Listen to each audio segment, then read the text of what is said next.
Good afternoon friends, দেখো তোমাদের সাথে একটা ভিডিও শেয়ার করছি। মাছের মাথা দিয়ে পুঁই শাক রান্না করছি। কচু, কুমড়ো, আলু, কাঁঠালের আটি সব দিয়েছি। আর হলো এই যে ঝিঙে আলু কেটে রেখেছি, আর এই যে রুই মাছ ভেজে রেখেছি। ঝিঙে আলু দিয়ে মাছের ঝোল করব।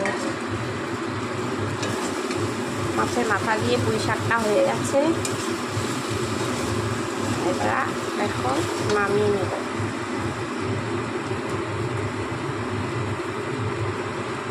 এইটুকুই আমার ভিডিওটা, কেমন লাগলো জানিও।